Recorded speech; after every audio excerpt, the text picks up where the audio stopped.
បាទសួស្តីបងប្អូនថ្ងៃនេះមកជួបខ្ញុំទៀតខ្ញុំនឹងបរៀនបងប្អូនរបៀបបង្កើត Outlook Mail ដើម្បីយើងយកទុកពេលយើងបង្កើត account បរទេសហើយអញ្ចឹងណាយើងយកវាមកដាក់នៅក្នុងយើងនឹងដាក់នៅក្នុង Facebook របស់យើងដើម្បីការពារពេល account វាមានបញ្ហាទៅព្រោះយើងប្រើលេខបរទេសយើងប្រើវាអត់បានយូរទេអញ្ចឹងយើងទិញតាម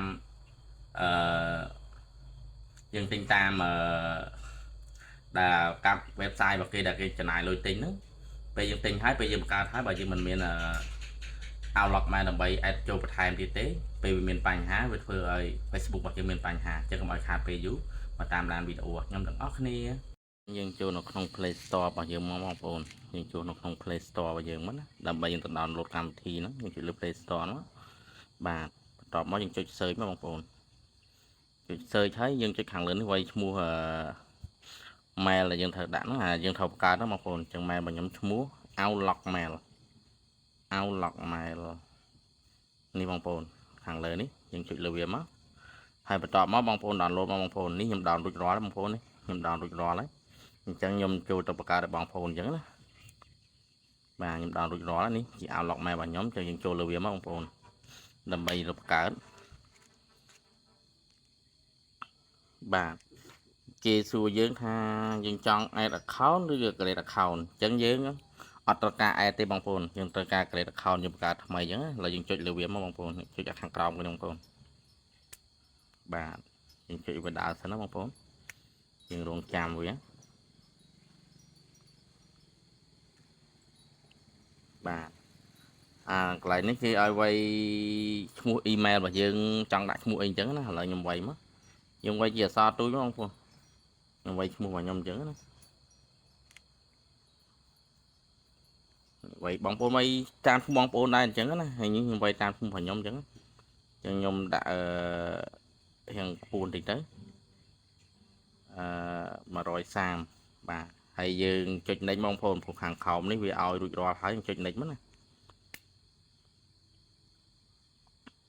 បាទបន្ទាប់ពីចុច next ហើយវាឲ្យដាក់ password បងប្អូនដាក់ password ទៅហើយ password ខ្ញុំមានហើយស្រាប់ហើយខ្ញុំផាសចូលបងប្អូនខ្ញុំផាស password របស់ខ្ញុំចូលហើយខ្ញុំក៏ចុចពាក្យ next ទៀតទៅបងប្អូនបាទហើយនេះយើងជ្រើសរើសដាក់កម្ពុជាបងប្អូនយើងដាក់កម្ពុជាព្រោះយើងនៅខ្មែរហើយថ្ងៃខែឆ្នាំបងប្អូនដាក់ថ្ងៃខែឆ្នាំរបស់បងប្អូនទៅខ្ញុំដាក់ថ្ងៃខែឆ្នាំរបស់ខ្ញុំអញ្ចឹងណាបងប្អូនបាទបងប្អូនឆ្នាំណាខែណាបងប្អូនដាក់តាមនោះទៅនេះខ្ញុំថ្ងៃខែបាទហើយវាសួរឈ្មោះរបស់យើងដាក់តាមឈ្មោះតាញៀនបានរបស់យើងបងប្អូនយើងដាក់អក្សរទូចអក្សរធំក៏បានតែចិត្តបងប្អូនយើងដាក់ទៅអញ្ចឹងបងប្អូនបាទហើយយើងចុចពាក្យថានេះទៀតមកបាទយើងរងចាំវាបន្តិចបងប្អូនវាកំពុងដើរហើយយើងនេះវាឲ្យភាសាទៀតយើងអត់ត្រូវយើងចុចលើនឹងភាសាទៀតបងប្អូន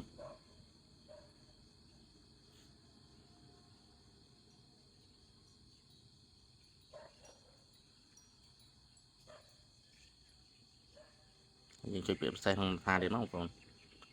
នេះវាទៅហើយយើងធ្វើតាមការណែនាំវាទៅយើងនឹងអាចបង្កើត Outlook Mail របស់យើងបានយើងរងចាំបន្តិចវាកំពុងទៅដើរបងប្អូននេះខ្ញុំបង្កើតរួចរាល់ហើយអញ្ចឹងយើងទៅចុចពាក្យថា add មកដើម្បីយើងវាយ Outlook Mail យើងចូលបងប្អូនយើងវាយ Outlook Mail របស់យើងមក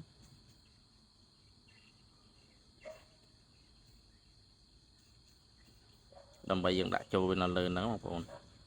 យើងវាយ Outlook Mail យើងបង្កើតចូលមិញណាហើយយើងចុចជ្រើសយកតាមហ្នឹងបងប្អូនហើយចុចពាក្យថា continue